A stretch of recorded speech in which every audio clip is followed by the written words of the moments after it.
इतिहास के अनूठे संसार में आपका स्वागत है मित्रों। इतिहास पाठ में आज हम हिंद स्वराज की बात करेंगे। हिंद स्वराज 1909 में महात्मा गांधी द्वारा लिखी हुई पुस्तक, एक ऐसी पुस्तक जिसने पूरी दुनिया में हलचल पैदा कर दी थी। इस पुस्तक में उन्होंने पश्चिमी सभ्यता का भारतीय विकल्प प्रस्तुत किया है। इस पुस्तक के भीतर क्या है, सबसे पहले हमने इस विषय पर चर्चा की थी। उसके बाद हमने इस पुस्तक की प्रस्तावना में गांधी जी ने क्या लिखा है उसको जाना। प्रस्तावना में उन्होंने अपना मंतव्य स्पष्ट किया कि मैंने यह किताब क्यों लिखी। उसके बाद हमने चर्चा की थी कि गांधी जी इस पुस्तक के प्रकाश में आने के 10 साल बाद क्या सोचते हैं अपने लिखे हुए के बारे में। एक नोट उनका प्रकाशित हुआ था यंग इंडिया में, हमने उसकी चर्चा की। और पिछले अंक में हमने इस पुस्तक के पहले अध्याय को देखा। पहला अध्याय है पुस्तक का कांग्रेस और उसके कर्ता धर्ता।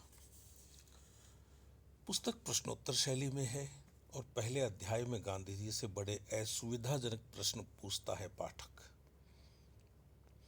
कि आप अंग्रेजों को क्यों पसंद करते हैं,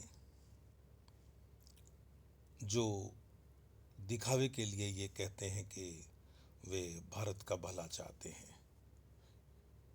कुछ नेताओं के नाम भी लिए गए, दादा भाई नौरोजी का नाम लिया गया और ये पूछा गया, गोपाल कृष्ण गोखले का नाम लिया गया और ये पूछा गया कि ये लोग तो अंग्रेज परस्त हैं, अंग्रेजों को पसंद करने वाले लोग हैं, उनसे न्याय की अपेक्षा करते हैं, तो ये लोग अच्छे कैसे हो सकते हैं।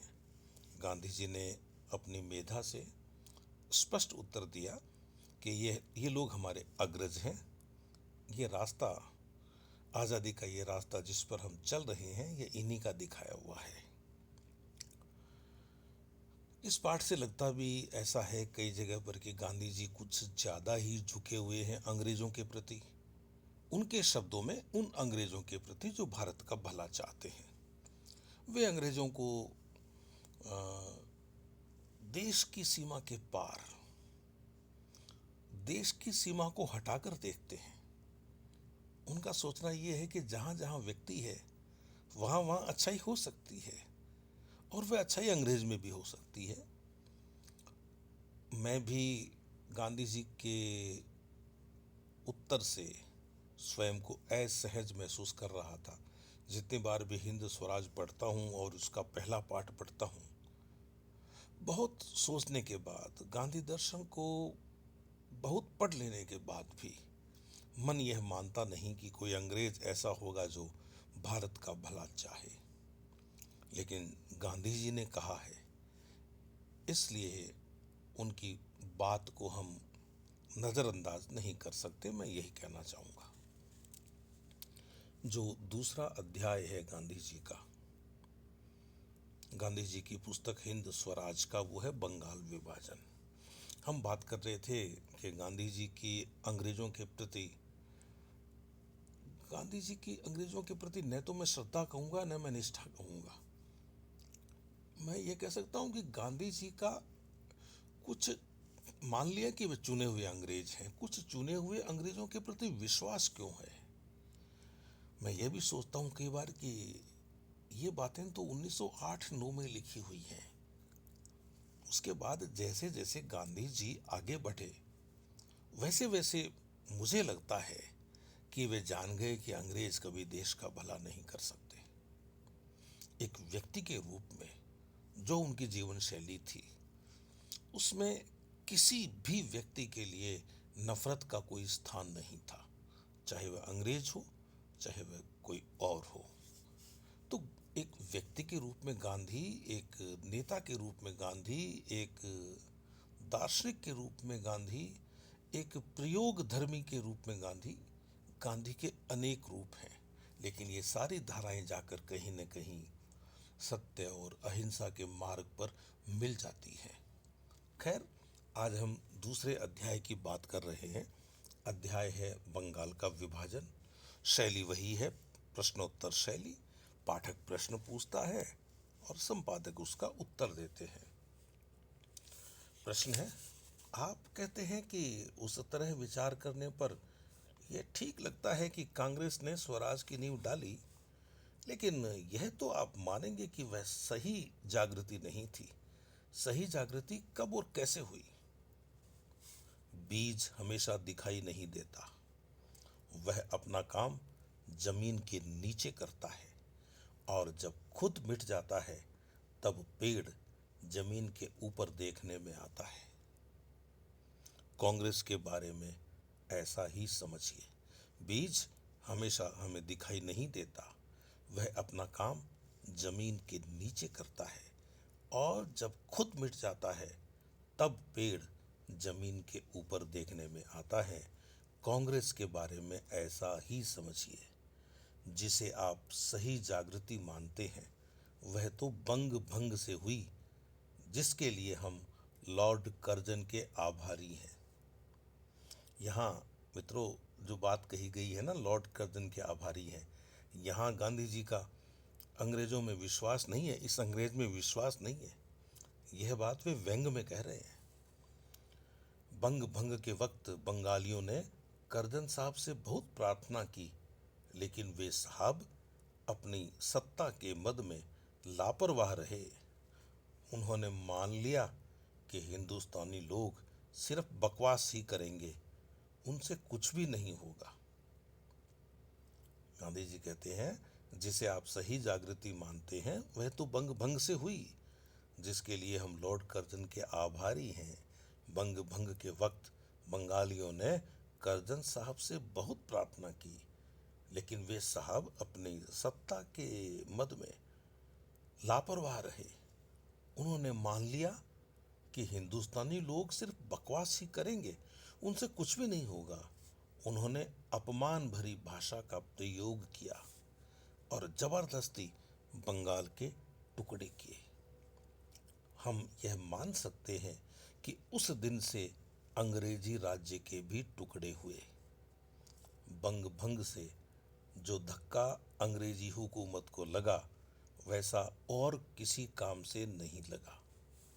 मित्रों, मैं यहाँ ये कहना चाहता हूँ कि जो आतताई होता है, जो आक्रांता होता है, जो अन्यायी होता है, वह अपने अहंकार के वश में होकर कभी कभी बड़ी गलतियां कर बैठता है।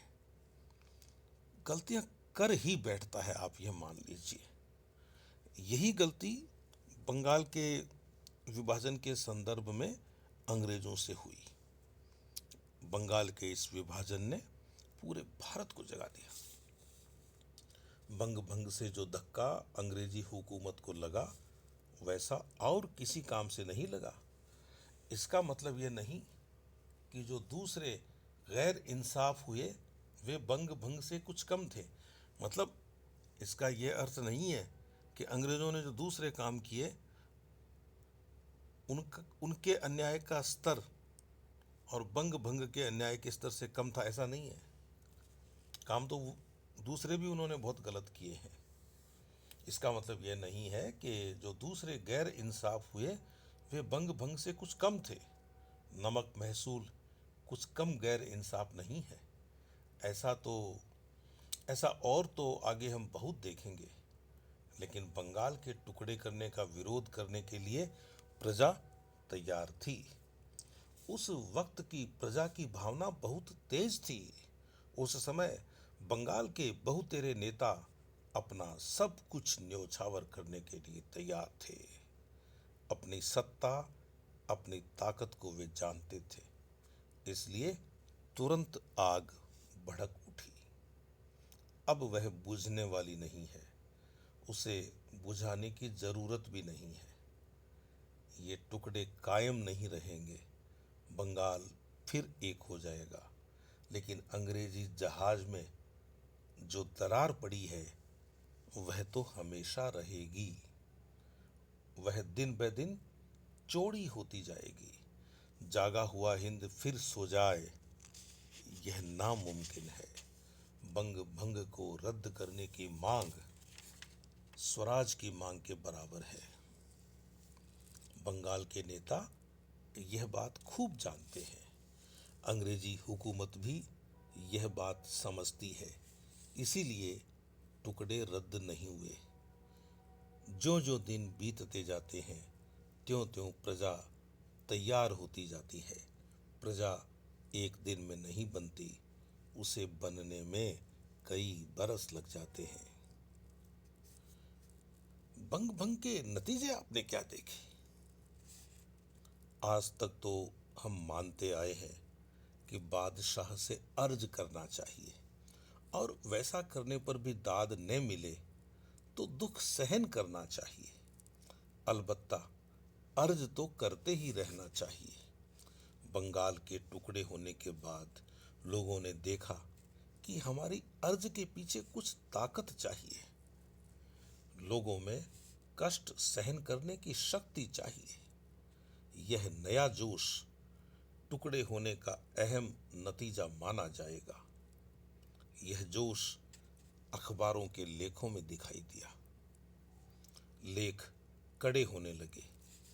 जो बात लोग डरते हुए या चोरी चुपके करते थे, वह खुल्लम खुल्ला होने लगी, लिखी जाने लगी। स्वदेशी का आंदोलन चला। अंग्रेजों को देखकर छोटे बड़े सब भागते थे, पर अब नहीं डरते। मारपीट से भी नहीं डरते। जेल जाने में उन्हें कोई हर्ज नहीं मालूम होता। और हिंद के पुत्र रत्न आज देश निकाला भुगतते हुए विदेशों में विराजमान है। यह चीज उस अर्ज से अलग है। यों लोगों में खलबली मच रही है। बंगाल की हवा उत्तर में पंजाब तक और दक्षिण में मद्रास इलाके में कन्याकुमारी तक पहुंच गई है। मित्रों, गांधी जी के इस उत्तर से यह बात स्पष्ट है कि बंग भंग ने कांग्रेस को भिक्षावृत्ति की जो नीति थी उससे बाहर निकाल दिया। अब कांग्रेस के लोग भी छाती ठोकर कहने लगे कि अंग्रेजों, तुम्हें यहां से चले जाना चाहिए। ठीक है, यह स्वर उस तिथि में उस दिन तक कड़ा नहीं था, लेकिन जैसे जैसे समय बीता स्वर कड़ा होता गया, और परिणाम यह हुआ कि हिंदुस्तान की जनता और ज्यादा जाग गई। पाठक अगला प्रश्न पूछता है, इसके अलावा और कोई जानने लायक नतीजा आपको सूझता है? उत्तर देते हैं संपादक, बंग भंग से जैसे अंग्रेजी जहाज में दरार पड़ी है, वैसे ही हम में भी दरार फूट पड़ी है। बड़ी घटनाओं के परिणाम भी यूं बड़े ही होते हैं। हमारे नेताओं में दो दल हो गए हैं, एक मॉडरेट और दूसरा एक्सट्रीमिस्ट। उनको हम धीमे और उतावले कह सकते हैं। मित्रों, ये वही बात है। हम इतिहास में कांग्रेस की दो धाराओं को पढ़ते ही आए हैं, नरम दल और गरम दल। ये जो मॉडरेट है ये नरम दल, और ये जो एक्सट्रीमिस्ट है ये गरम दल। कोई मॉडरेट को डरपोक पक्ष और एक्सट्रीमिस्ट को हिम्मत वाला पक्ष भी कहता है। सब अपने अपने ख्यालों के मुताबिक इन दो शब्दों का अर्थ करते हैं। यह सच है कि ये जो दो दल हुए हैं उनके बीच जहर भी पैदा हुआ है। एक दल दूसरे का भरोसा नहीं करता, दोनों एक दूसरे को ताना मारते हैं। सूरत कांग्रेस के समय करीब करीब मारपीट भी हो गई। ये जो दो दल हुए हैं वे देश के लिए अच्छे नहीं हैं। ये जो दो दल हुए हैं वह देश के लिए अच्छी निशानी नहीं है, ऐसा मुझे तो लगता है। लेकिन मैं यह भी मानता हूं कि ऐसे दल लंबे अरसे तक टिकेंगे नहीं। इस तरह कब तक ये दल रहेंगे, यह तो नेताओं पर आधारित है। तो मित्रों, यह था हिंद स्वराज का दूसरा पाठ। इस पाठ से एक बात तो यह स्पष्ट हुई कि बंगाल विभाजन ने बंगाल में ही नहीं पूरे देश में एक जागरण पैदा किया। और दूसरी बात यह भी स्पष्ट हुई कि कांग्रेस की दो धाराएं बन गई थी, एक नरम धारा और एक गर्म धारा। यह अलग बात है कि दोनों ही धाराओं के लोग देश का हित तो चाहते थे, काम करने का ढंग उनका अलग था, यह दूसरी बात है। और गांधी जी जब ये प्रश्न खड़ा करते हैं कि ये लोग कब तक अलग रह पाएंगे, तो इस प्रश्न का उत्तर मैं समझता हूँ कि गांधी जी भी जानते थे कि आज नहीं तो कल इन लोगों को साथ आना पड़ेगा, और वे साथ आए भी। तो मित्रों, यह था आज का इतिहास पाठ।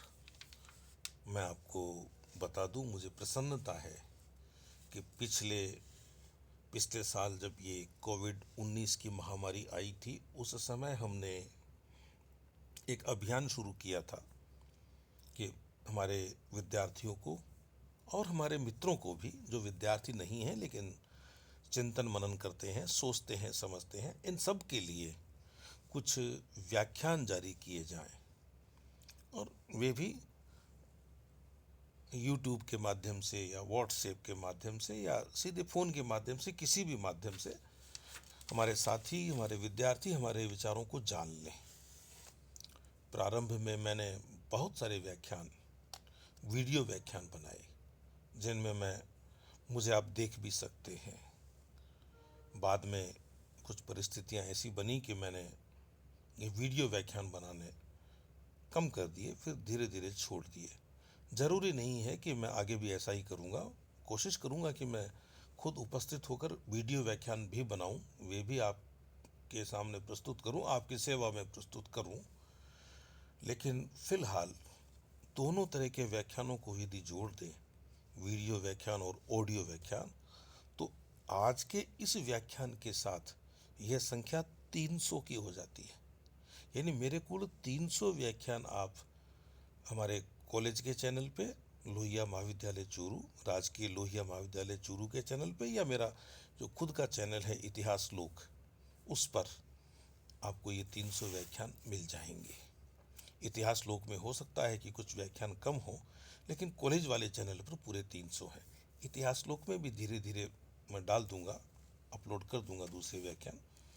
तो मित्रों, यह सब तभी हो पाया जब आपने मुझे देखा, मुझे सुना, और मुझे फ़ोन भी करते रहे, मुझे संदेश भी भेजते रहे कि सर, हम आपको सुन रहे हैं और नियमित रूप से सुन रहे हैं। मैं ख़ास तौर से आभारी उन लोगों का हूँ, विद्यार्थियों का तो मैं हूँ ही, और उनके लिए तो मैंने ये काम प्रारंभ ही किया था। लेकिन विद्यार्थियों के अलावा जो मेरे मित्रों का समुदाय है, मेरी जो मित्र मंडली है, या जो मुझे चाहने वाले लोग हैं, या जो मुझे सुनना चाहते हैं, ऐसे लोगों की तरफ से मुझे बहुत अच्छी सी प्रतिक्रियाएँ मिली, और मैं उम्मीद करता हूँ कि यह आशीर्वाद मुझे मिलता रहेगा। बहुत बहुत धन्यवाद।